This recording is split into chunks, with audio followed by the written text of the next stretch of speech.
the last parts of electrolytes.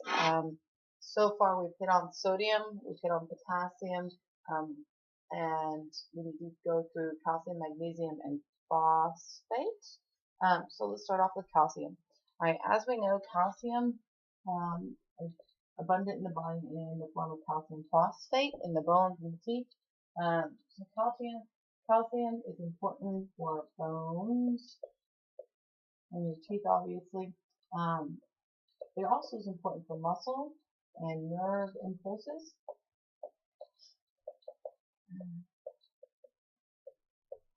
And it helps in clotting. Okay, so calcium is important because it's important for our bone structures, the muscles, and nerve impulses, and clotting. And when you think of calcium, and somebody put it today and it works well, but muscle milk. So you usually think of calcium being in milk, but here we want to relate it to the muscles because it's most significantly going to impact muscle contractions. So when we look at the hypermanifestations and hypomanifestations of hyperkalemia, we do it in relation to muscles. So the body usually regulates. First of all, the body usually regulates calcium, and it does this by breaking down or depositing bone. Two things that work here. First, we have the parathyroid hormone, obviously produced by the parathyroid gland. And the parathyroid hormone decreases the amount of calcium in our fluid. Decreases the amount of calcium, decreases, let me change that. Alright, so parathyroid increases our calcium levels in our blood by decreasing our bone density. So and that can be confusing, but basically, if we want calcium to be inside the blood, we're going to break down bone to get that calcium. And that's what parathyroid hormone is doing. The other one is calcitonin.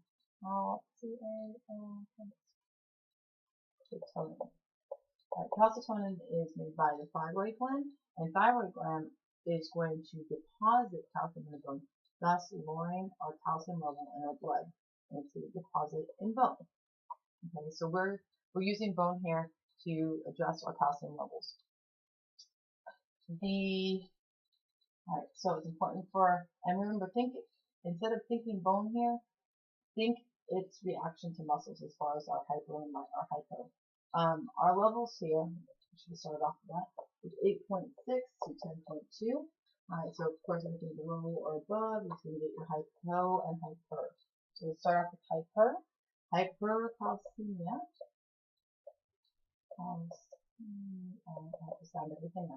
Hypercalcemia most generally relates to an issue with your parathyroid hormone. Remember I said parathyroid hormone, or the parathyroid gland, our parathyroid gland is going to increase our calcium levels. So if we have an issue with the parathyroid gland, then a lot of times we end up with hyperkalemia.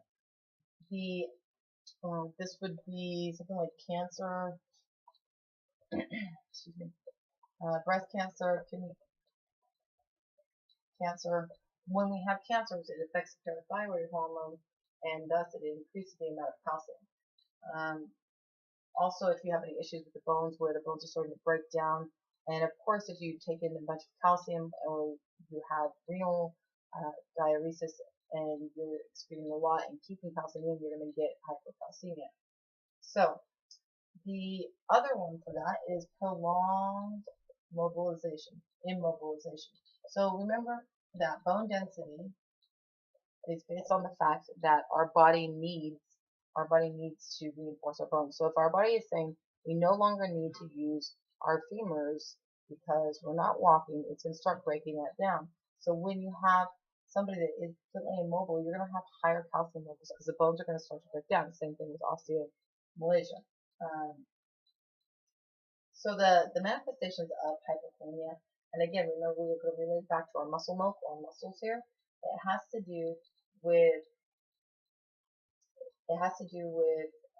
things that are going to go wrong as far as our lethargic. we are going to have decreases in, now this is actually opposite of what you might think. So you're going to have a decrease in reflexes. You're going to have an increase in lethargic behavior. Alright, so when I have high calcium, I am decreasing my cellular excitability and decreasing my reflexes, okay? So my reflexes have become impaired.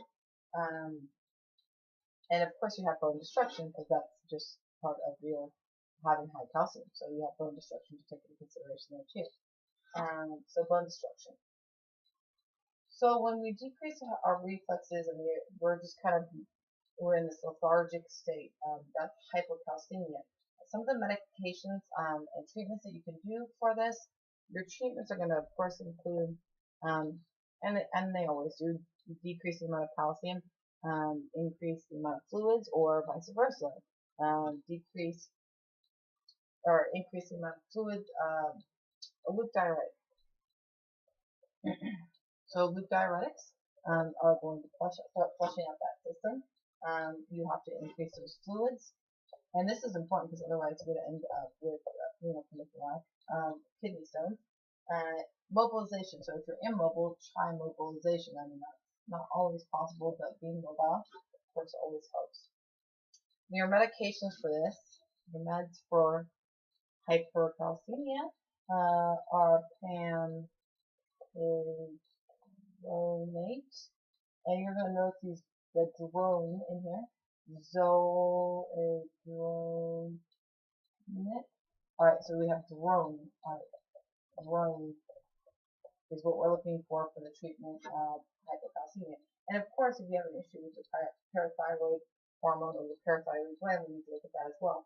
You can also use your synthetic calcitonin. Remember we said calcitonin is going to take that calcium, calcitonin, is going to take that calcium from the blood and deliver inside the bone. And that is going to decrease your calcium in your blood. Okay, so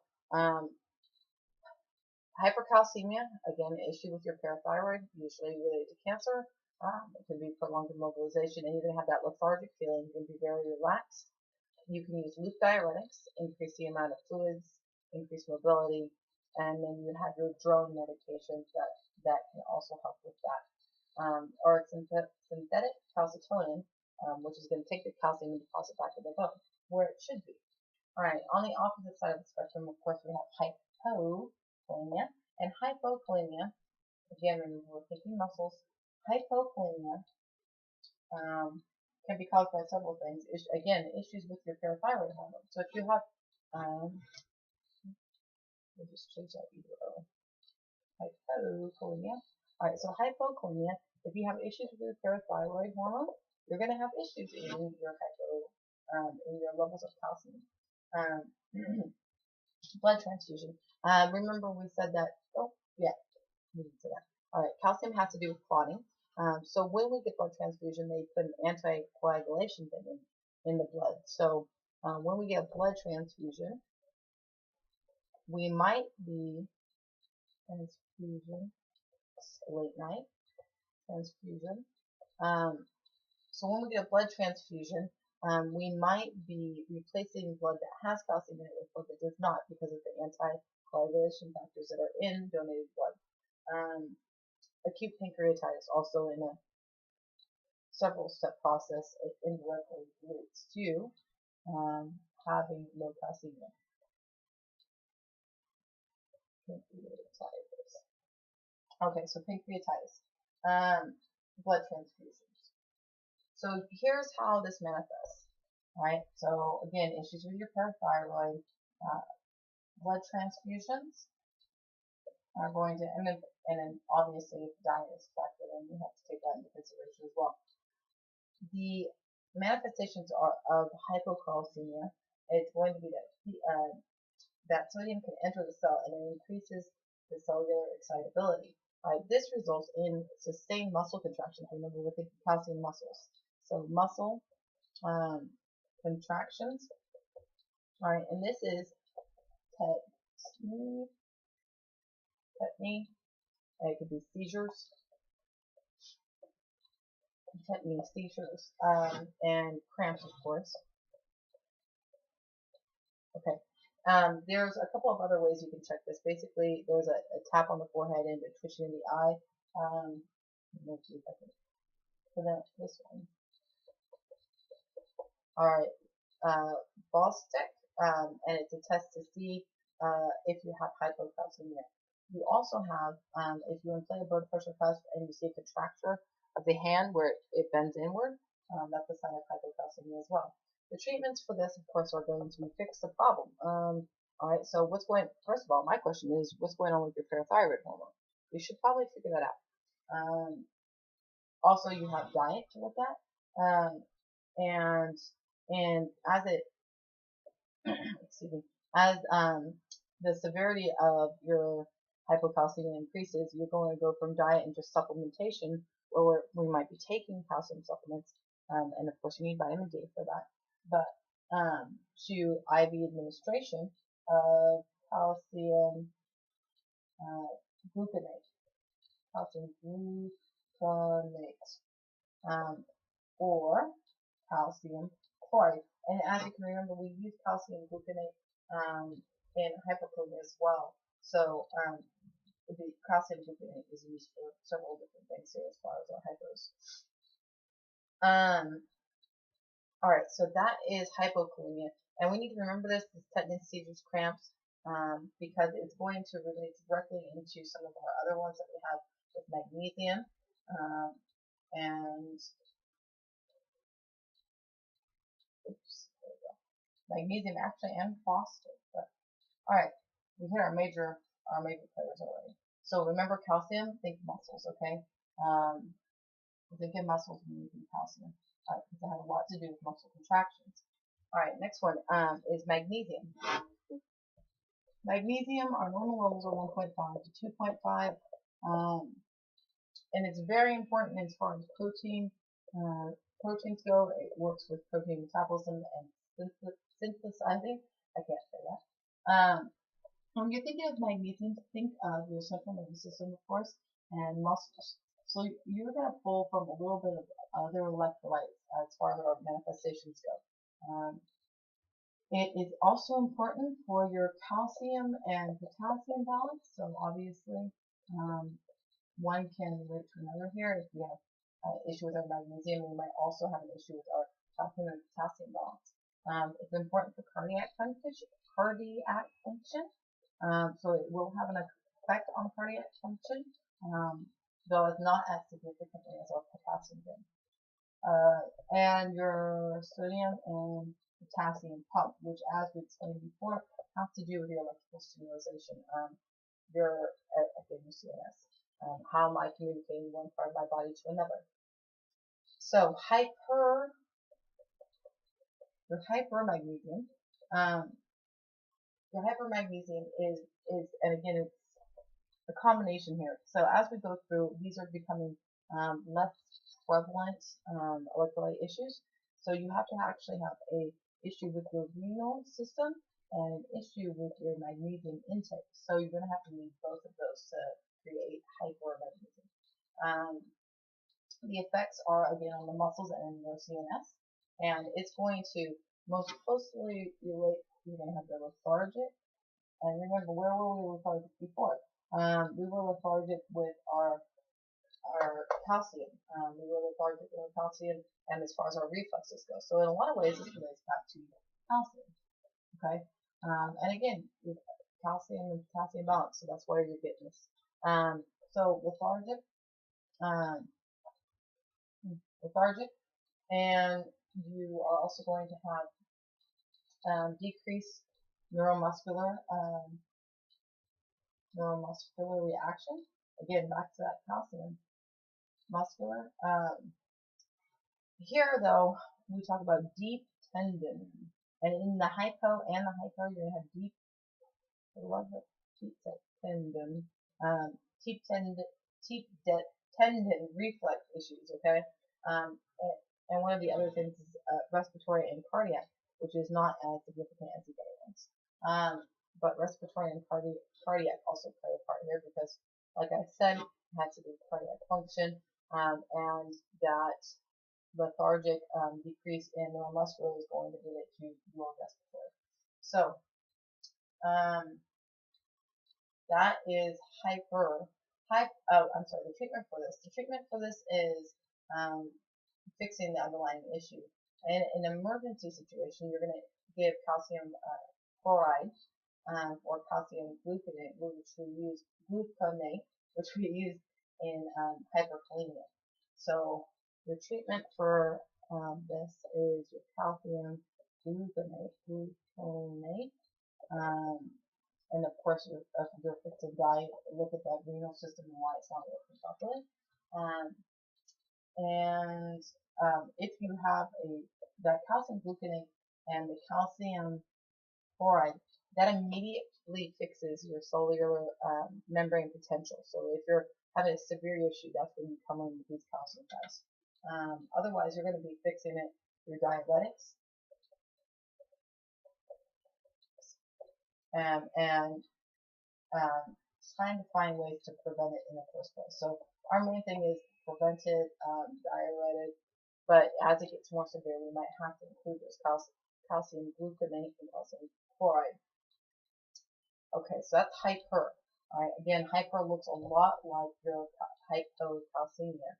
So now your hypo, all right, low calcemia, and again, this is going to look a lot like the other electrolytes we've already talked about.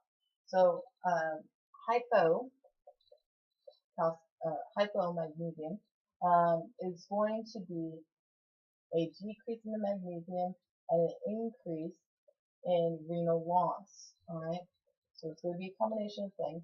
Again, it's going to have that deep tendon reflex, which we don't see in any other electrolyte. And here we're going to have ones that look very much like our CNS issues. Seizures.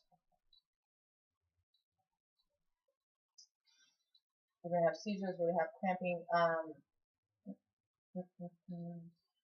and tremors. So cramping and tremors.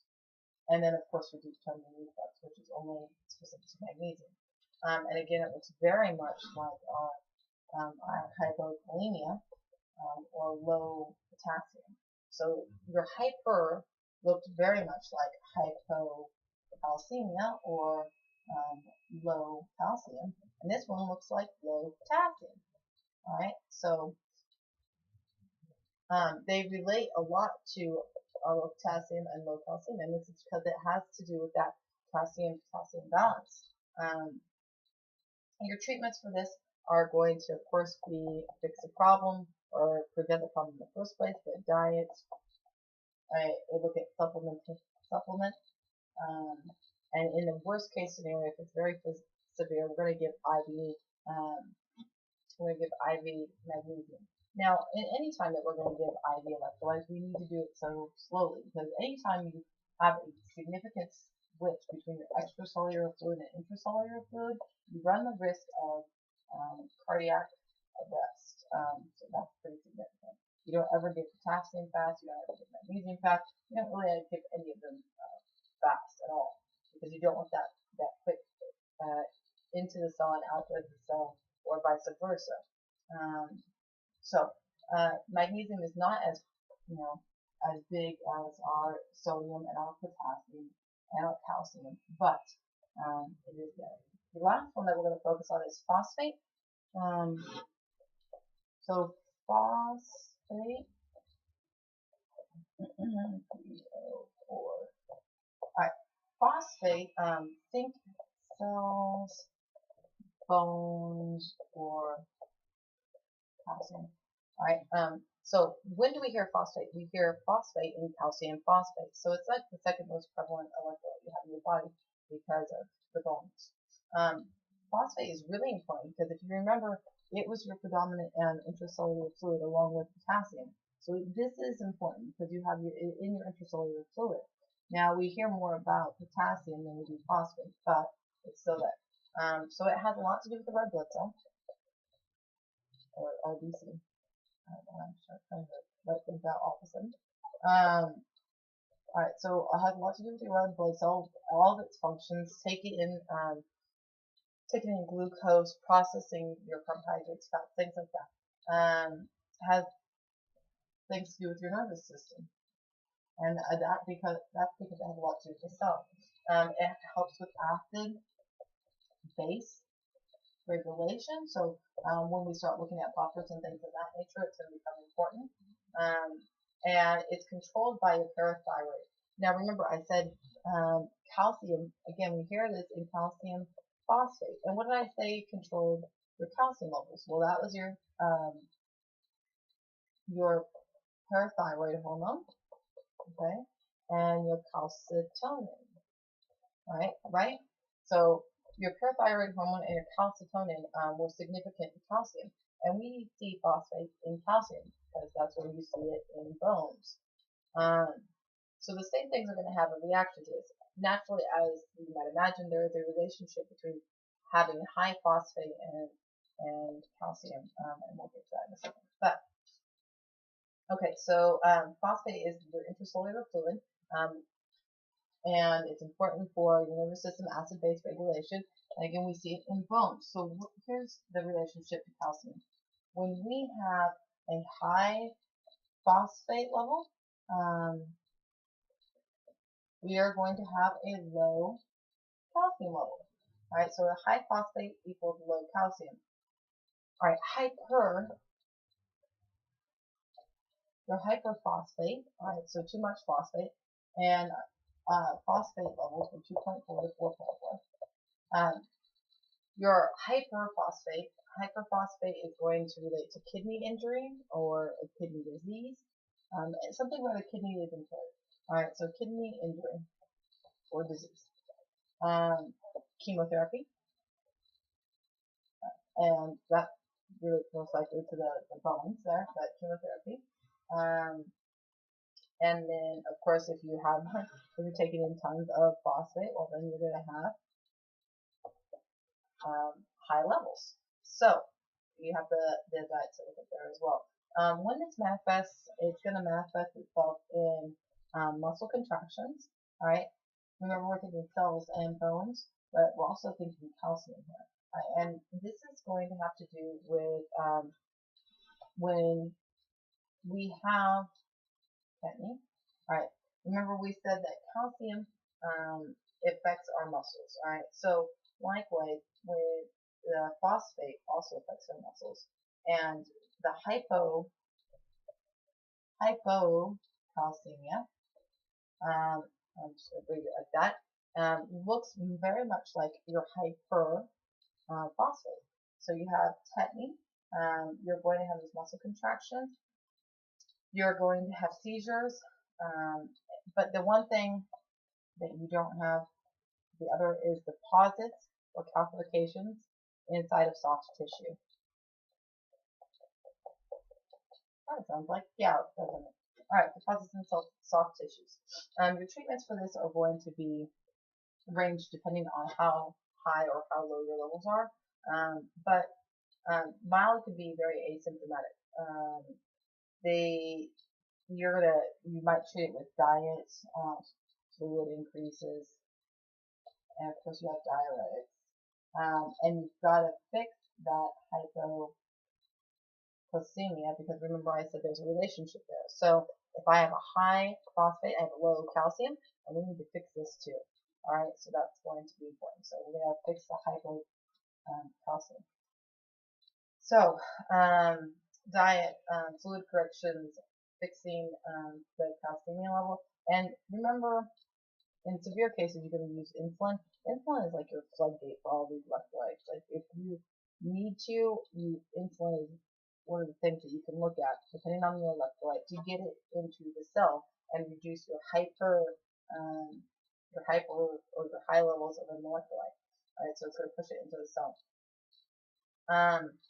Like I said, very mild cases are asymptomatic, but severe cases relate back to your calcium. And severe cases can be extremely problematic as far as your phosphate goes, because it's so intertwined, because it's the intracellular fluid. It's so intertwined with your red blood cells that if you have issues with it, especially when we look at the hypophosphate, you're going to actually have fatal results. So, again, mild is asymptomatic, severe relates to calcium generally. But when you think of phosphate, you need to be thinking of calcium phosphate, so in relation to bone, and we need to be thinking about the fact that it's an intracellular fluid. Okay, so hypo. All right, so your hypophosphate. Hypophosphate is rare, but it has to do with low cell ATP or possibly your oxygen. You can see it in alcohol withdrawal. So if alcohol withdrawal, you might see it. And again, mild cases are very asymptomatic. However, severe cases, because it has to do with the cell's energy and the cell's ability to work and metabolize and take in nutrients, it will be fatal. Right? The results are fatal for hypophosphate. So fatal to the point because of the low, it's so low that it's fatal cellular processes. Alright, so your treatment for this is going to be diet, supplementation, and again, if it's severe, then you're going to start doing IV fluids, and that looks like sodium phosphate, alright, or potassium phosphate, and this is in severe cases. Again, you don't ever get it fast because you don't want that switch to happen too quickly. It's going to manifest itself with a decrease in CNS and mental functions. So, as you can see, some of the electrolytes are clean cuts, but when you get into magnesium phosphate, it really kind of gets all over the place. I remember phosphate has to do with the bones. It's intracellular fluid, so it's going to have to do with your cellular processes. And again, while it's rare, it can be fatal if it's hypo. So let's look at this last thing here. Okay, just to summarize, because it's tons of information, tons of electrolytes. Values are all over the place. Treatments are all over the place. Let's try and summarize it as quickly as possible real quick. Alright, so when we think of sodium, we need to be thinking of brain, alright, or CNS, and that is because it can cause swelling in our cells if it's hypo, or it can cause dehydration. Either way, it's going to affect your brain and your CNS, and it has a lot to do with the osmolality. But then you have potassium. Right? When we think potassium, we're thinking heart/muscles. Okay, so potassium has tons to do with muscles, and most likely it's caused by renal failure. But it has a ton to do with muscles. However, in the grand scheme of things, the heart is the most important muscle, and it is really going to affect your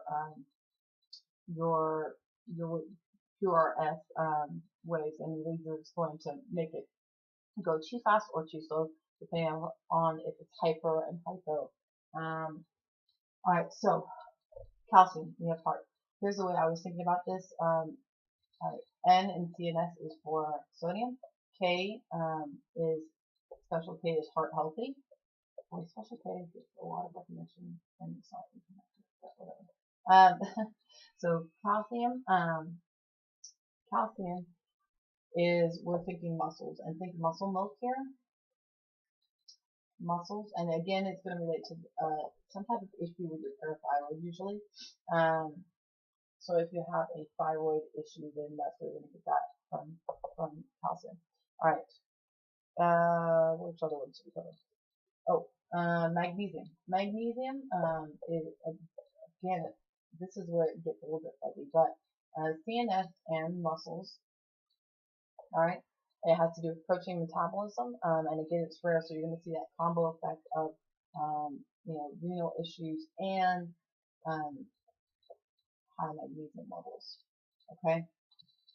And your phosphate Think calcium, think cells, remember the intracellular fluid, and it's usually found as calcium phosphate in the bones. Alright, so we're thinking bone, we're thinking calcium, alright, and we're thinking intracellular or cellular processes, okay? Sodium, 135 and 145. Potassium, 3.5 to 5. Calcium, 8.6 to 10. These are your ranges. Magnesium, 1.5 to 2.5. And phosphate, 2.4 to 4.4. Okay, and of course your most important ones are going to be your potassium, your sodium, and your calcium. Okay, so that is electrolytes in a nutshell. A lot of information, but if you can just kind of remember that your sodium relates to brain, your calcium relates to heart, your potassium relates to heart, your calcium relates to muscle, and it's coming from that thyroid. And then your magnesium is like kind of a split between CNS and muscles, and your potassium relates to bones and intracellular fluid that might help out as far as your manifestations go. Alright, so that is electrolytes, and we're done with that chapter.